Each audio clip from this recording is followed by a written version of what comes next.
Yang dimaksud dengan kata kita atau naase di dalam kalimat naase Adam pada Kejadian pasal 1 ayat 26 adalah oknum atau pribadi Allah yang sama. Dengan kata lain, kata kita atau naase adalah Elohim dalam Kejadian pasal 1 ayat 1.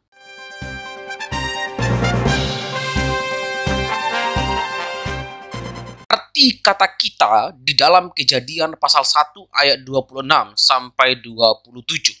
Dalam Kejadian 1 ayat 26 sampai 27 tertulis, berfirmanlah Allah, baiklah kita menjadikan manusia menurut gambar dan rupa kita, supaya mereka berkuasa atas ikan-ikan di laut dan burung-burung di udara, dan atas ternak dan atas seluruh bumi, dan atas segala binatang melata yang merayap di bumi. Maka Allah menciptakan manusia itu menurut gambarnya, menurut gambar Allah diciptakannya dia, laki-laki dan perempuan diciptakannya mereka. Ada beberapa kesalahpahaman fatal yang terjadi terkait ayat ini, terutama yang berpendapat bahwa kata kami di sana tidak merujuk pada 3 pribadi dalam Allah Trinitas, karena mereka bertanya, jika ada 3 pribadi seperti yang dipahami oleh penganut Tritunggal, ciptakan menurut rupa siapa? Di dalam teks kalimat baiklah kita menjadikan manusia,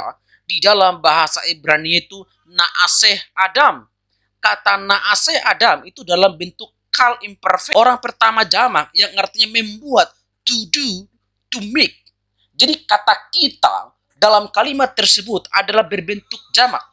Menurut The Interpreter Bible of the Book of Genesis, kata kita dalam kalimat itu adalah Tuhan dengan oknum ilahi lainnya yang adalah bagian dari keberadaannya sendiri. Senada dengan itu, Donald Guthrie juga memberikan penjelasan bahwa bentuk jamak dari oknum pertama kita di sana itu agaknya harus diterjemahkan demikian, bahwa sang pencipta berfirman sebagai Raja Surgawi disertai oleh bala tentara surgawi. Donald Carson menafsirkan bentuk jamak kata kita dalam teks ini merujuk kepada malaikat. Sedangkan menurut Webster, bentuk jamak kita secara implisit menunjuk pada suatu kenyataan ketritunggalan Allah. Hasil dari tugas eksegesis yang dilakukan oleh beberapa orang memperlihatkan bahwa yang dimaksud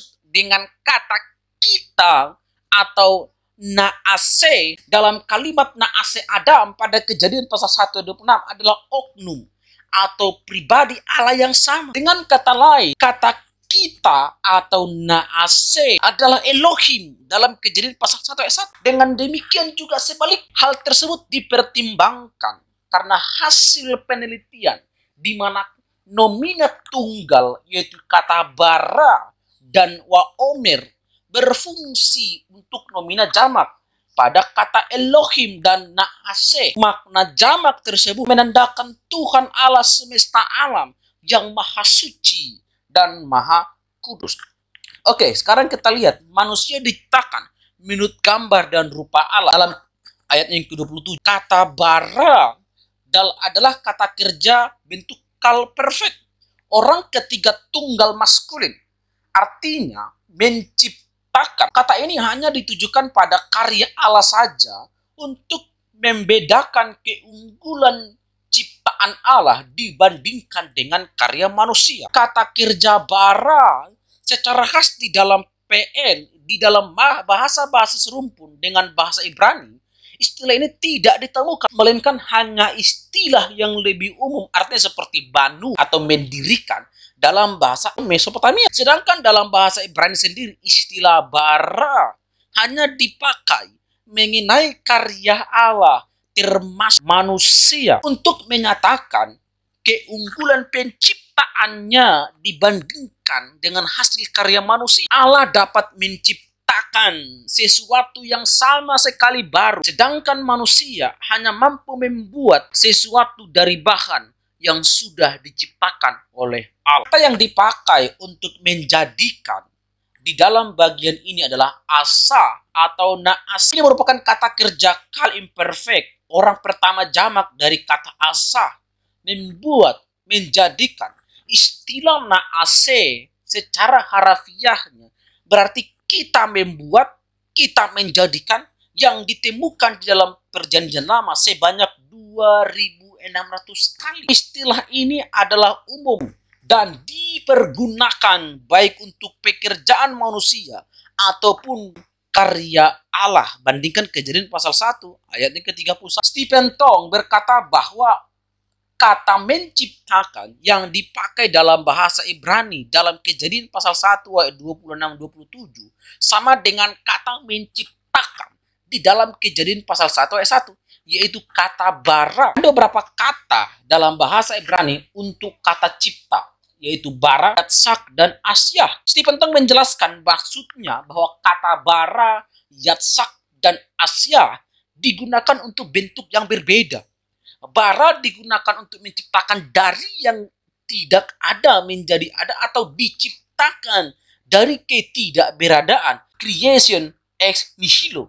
Sedangkan yatsak dan asya menciptakan dari materi yang sudah ada. Sedangkan kata Ibrani untuk gambar secara harafi, misal menu adalah di dalam gambar kita. Lembaga Alkitab Indonesia terjemahan lama menerjemahkan atas peta dari kata selem. Kata selem diturunkan dari akar kata yang memiliki makna mengukir atau dalam konteks sosial timur dekat kuno, gambar biasa disebut sebagai bentuk fisik yang mewakili kehadiran seorang penguasa. Ketika seorang raja menguasai wilayah di luar kerajaannya, kehadirannya secara fisik di wilayah itu biasa diwakili dengan selem berupa patung dirinya yang ditaruh di daerah itu. Patung itu bukan raja yang sebenarnya, melainkan biasa dipandang sebagai representasi kehadiran dalam lingkup geografis kekuasaan. Sehingga di dalam kaitannya dengan penciptaan, berarti peta atau gambar merupakan konotasi yang sama dipakai dalam kata image atau mope, yang artinya suatu peta yang memiliki bentuk atau pola tertentu. Akan tetapi, model penjelasan kehadiran bentuk fisik dalam budaya timur dekat kuno tersebut secara logika agak sulit diterima sebagai representatif Allah di tengah penciptaan. Model tersebut jarang ditemui dalam Alkitab. Kehadiran Allah lebih sering dijelaskan dalam bentuk kemuliaannya. Contoh, tiang awan yang memimpin perjalanan bangsa Israel pada waktu siang dan malam hari di padang, juga dalam bentuk teofani seperti perkelahian antara Allah dan Yakub. Munculnya malaikat pada peristiwa tertentu dalam Alkitab dan fenomena supernatural di atas puncak Sinai, kemah maha suci dan tabut perjanjian adalah bukti manifestasi kehadiran Tuhan, sehingga menafsirkan makna selem dan kemud kepada kemiripan fisik merupakan interpretasi yang lemah. Tentang pemakaian kata selem ini, menurut Anthony Hoekema, kata ini bisa dipakai untuk mendeskripsikan ukiran berbentuk binatang atau manusia. Ketika diaplikasikan pada penciptaan manusia di dalam Kejadian 1, kata selem ini mengindikasikan bahwa manusia menggambarkan Allah. Artinya manusia merupakan suatu representatif Allah. Demikian halnya pendapat Sans yang menyimpulkan bahwa segambar dan serupa dengan Allah memiliki esensi yang sama, yang menjadi suatu kesatuan yang berpusat dalam di Yesus Kristus dalam inkarnasi. Sedangkan kata Ibrani untuk rupa atau demut di dalam Kejadian 1 ayat 26 memiliki makna menyerupai. Bisa dikatakan bahwa kata demut di dalam Kejadian 1 ayat 26 mengindikasikan bahwa gambar tersebut merupakan keserupaan, artinya menyerupai sesuatu. Pengertian lainnya adalah likeness atau skema, dalam artian mirip dengan bentuk, dalam arti sesuatu model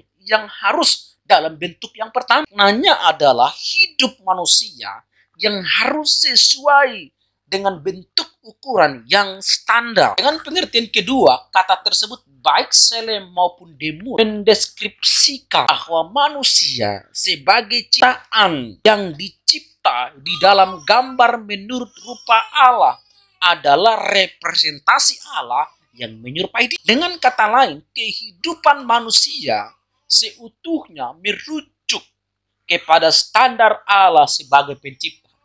Di dalam ayat ke-27, kata yang dipakai menurut gambarnya adalah sama dengan bentuk kata gambar yang dipakai dalam ayat 26. Dalam ayat 27 mendapatkan sufiks orang ketiga maskulin tunggal. Secara harafiah, kata ini diterjemahkan di dalam gambarnya.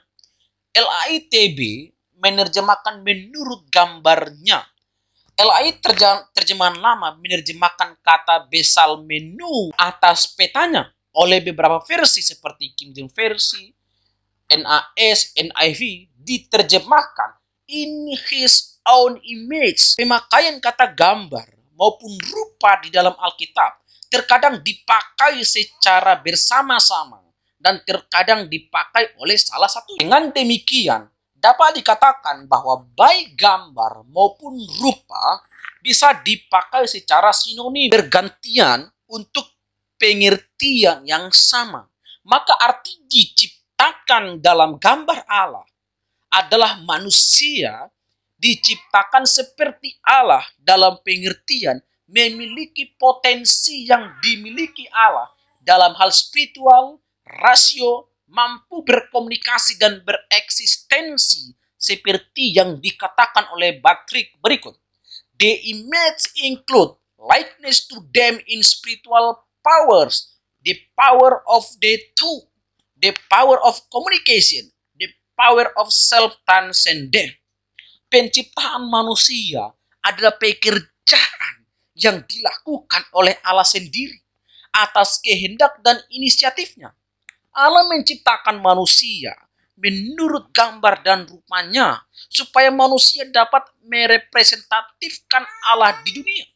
Dengan demikian, wajar manusia memiliki sifat dan karakter seperti yang Allah miliki, termasuk spiritual, rasio, kehendak, dan moralitas. Dalam hal merepresentasikan Allah di dunia, Allah di dalam Tuhan Yesus Kristus menjadi sama seperti manusia di dalam dan melalui inkarnasinya.